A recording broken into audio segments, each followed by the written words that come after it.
الحمدللہ والصلاۃ والسلام علی رسول اللہ، اما بعد۔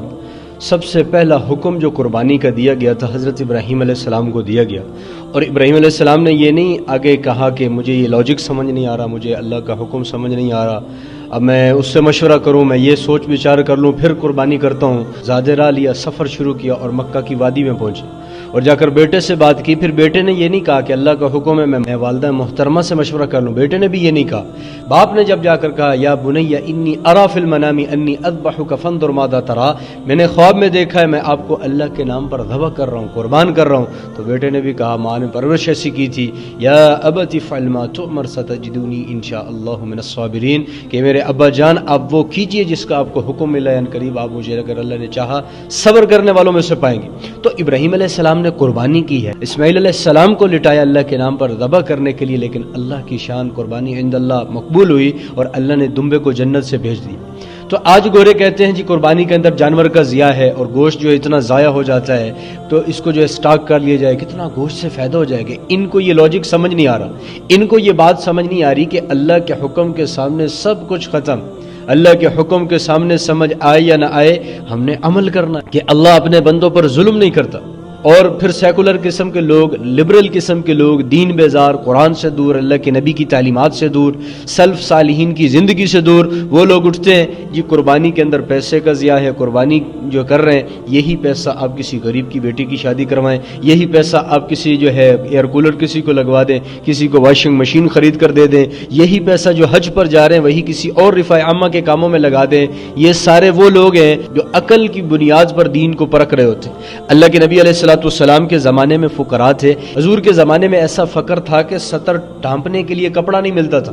بعض ایسے بھی صحابہ تھے جنہوں نے سطر کو جو ہے پتوں کے ساتھ چھپایا ہوا تھا، لیکن اللہ کے نبی علیہ السلام نے یہ نہیں فرمایا کہ آپ قربانی کا پیسہ ان فقیروں کو دو، ان مسکینوں کو دو۔ اما فاطمہ رضی اللہ تعالیٰ عنہ فرماتی ہیں ہجرت کے آقا کریم علیہ السلام نے موت تک 23 سال ہمیشہ قربانی کی، اللہ کے نبی نے نہیں چھوڑا اس عمل کو، تو آج ہم کیوں چھوڑیں؟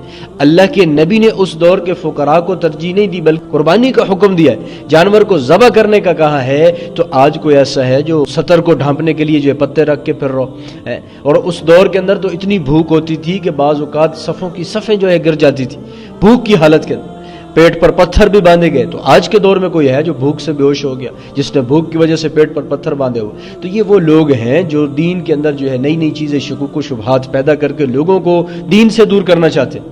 تو آپ بجائے حج کا پیسہ کسی اور جو ہے رفاع عامہ کے کام میں لگائیں تو حج پہ بھی جائیں اور پیسہ رفاع عامہ کے کاموں میں خرچ کریں، اور آپ قربانی بھی کریں، اور قربانی کے علاوہ آپ کے پاس پیسہ ہے تو آپ وہی پیسہ کیا کریں؟ وہی پیسے سے غریب کی مدد کریں۔ غریب کی مدد گوشت سے بھی ہو سکتی ہے۔ پھر سیکولر یہ کہتے ہیں کہ جانوروں پر ظلم ہوتا ہے، زیادتی ہوتی ہے۔ جب یہ فاسٹ فوڈ KFC کے اندر، میکڈونلڈ کے اندر بیٹھ کر اڑا رہے ہوتے ہیں یا ہوٹل پر بیٹھ کر کڑھائیاں کھا رہے ہوتے ہیں، اس وقت ان کو یہ لاجک سمجھ نہیں آ رہی ہوتی، اس وقت جانور کا ضیاع ان کو نظر نہیں آ رہا ہوتا، جانور پر ظلم نظر نہیں آ رہا ہوتا۔ ان کو جانور پر ظلم، جانور پر زیادتی اسی وقت نظر آتی ہے جب قربانی آتی، جب اللہ کا حکم آ جاتا۔ تو حقیقت کے اندر تو یہ قربانی جو ہے جانور کے اوپر ظلم نہیں ہے بلکہ جانور کے ساتھ خیر خواہی ہے۔ آپ دیکھیں کتنے جگہوں پر جو جانور ذبح نہیں ہوتے، بوڑھے ہو جاتے ہیں، اس کا نقصان۔ تو جو جانور ٹھیک ٹھاک ہوتے ہیں، صحت مند ہوتے ہیں، دودھ بھی دے رہے ہیں، ہل پر جوت رہے ہیں، تو ان کی خدمت بھی ہو رہی ہے۔ پھر ایسے جانوروں کو اللہ کے نام پر قربانی جب آتی ہے تو ذبح کیا جاتا ہے۔ پھر قربانی کے اندر ٹھیک ٹھاک جانور ہو، ہٹا کٹا صحت مند ہو، لولا نہیں چلے گا، لنگڑا نہیں چلے گا، کانا نہیں چلے گا، کوئی اور عیب والا نہیں چلے گا، اللہ کے ہاں صحیح سلامت تندرست جانور چلے گا۔ اونٹ جان چلے گا تو 5 سال کے اندر جا کر اس کے 2 دانت نکلتے۔ تو اس لیے قربانی کے اندر پیسے کا ضیاع نہیں ہے بلکہ یہ اللہ کا حکم ہے، اور اللہ کے حکم کو یہ سیکولر لبرل لوگ یہ کرتے ہیں کہ اللہ کے 2 احکام کی آپس میں برابری کرتے ہیں۔ ایک حج ہے، ایک غریب کی مدد ہے، بجائے حج کے آپ غریب کی مدد کریں، بجائے حج کے آپ کسی غریب کی بیٹی کی شادی کروائیں، بجائے حج کے آپ کسی کے گھر وہی راشن پہنچائیں۔ تو یہ 2 اللہ کے احکام کو آپس میں برابر کرتے ہیں، حالانکہ یہ جائز نہیں ہے۔ آپ حج بھی کریں اور اضافی پیسوں سے آپ غریب کی بیٹی کی شادی کروائیں، اضافی پیسوں سے راشن خرید کے آپ کسی غریب کے گھر پہنچائیں، یتیموں کے بیواؤں کے دستے بازو بنے، ان کی معاونت کریں۔ تو یہ تو حج کے علاوہ بھی آپ کر سکتے ہیں۔ اللہ فرما رہے اطعم البائس الفقیر، جانوروں کو ذبح کرو، خود بھی کھاؤ، فقیروں کو بھی کھلاؤ۔ تو قربانی والے دن اللہ کے نزدیک 3 دن بنتے قربانی کے، جو قربانی کے 3 دن ہیں ان کے اندر خون بہانے سے زیادہ کوئی عمل تو اس دن جانور کو ہی ذبح کرنا ہے۔